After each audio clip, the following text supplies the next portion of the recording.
So now we'll find the root mean square speed, okay, RMS, which is also called RMS speed. Now to find the RMS speed, we do it in the reverse way. That is, at first we take the square, okay. So first we take square of the speed.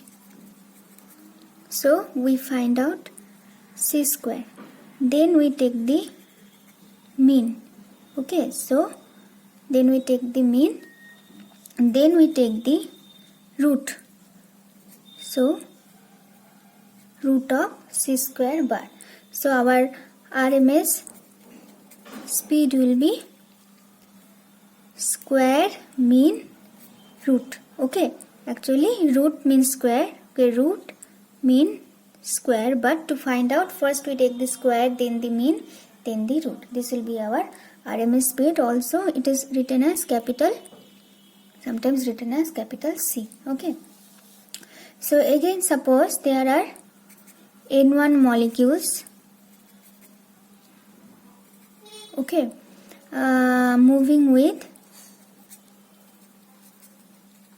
speed C1, then N2 molecules are moving with speed C2, N3 molecules moving with speed C3, like this, Ni molecules moving with speed Ci, etc. Okay. So to find out the RMS speed, what we'll do? At first we'll take the square, okay. So the square of the velocity speeds will be C1 square, C2 square, so C3 square, like this, Ci square, so Ci square, okay. So for N1 molecules, the square of the speed is C1 square. For N2 molecules, square of the speed is C2 square. For N3 molecule, square of this speed is C3 square, and Ni molecule, square of the speed is Ci square. Then we take this. So at first the taking the square is done. Next what we do? We take the mean or average of this square speed. So what we do? We know how to take the mean of speed square of the speed. Then if you remember, in case of the mean velocity or mean speed or average speed, we did N1 C1 plus N2 C2 divided by total number of molecules. Here the speed is not only C but it is square, so it will be N1 C1 square N2 C2 square plus N3 C3 square, like this, Ni Ci square, then the higher terms divided by the sum of the all the molecules. So N1 plus N2 plus N3 plus dot dot dot plus Ni and so on, okay. So the square is done, mean is done, okay. Then we have to take the root, okay.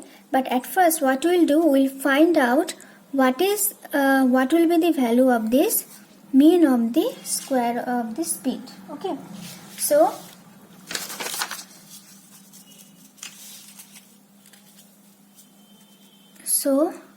the mean of square of the speed is given by N1 C1 square into C2 square N plus N3 C3 square plus Ni Ci square plus higher order terms divided by total number of molecules N1 plus N2 plus N3 plus Ni and the other, so on, okay. So again we can, using summation, we can write it as Ni Ci square divided by summation over Ni, and summation over Ni will give us the total number of molecules present in the system, which will be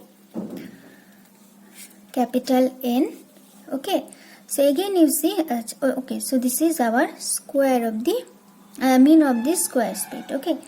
Now again in our case, so this is valid for again for the discrete, if the speeds are discrete, but in our case the speed is continuous. That is, the gas molecules can have any speed ranging from 0 to infinity. So that's why we will replace this summation by integration. Okay, so again we'll say that suppose there are DNC number of molecules, moving with speed c. Therefore, the mean of the square speed can be written as the summation is replaced by integration, and Ni is replaced by dNc, and Ci squared is replaced by c square divided by total number of molecules n. Okay, so c square dNc integration divided by n. Okay.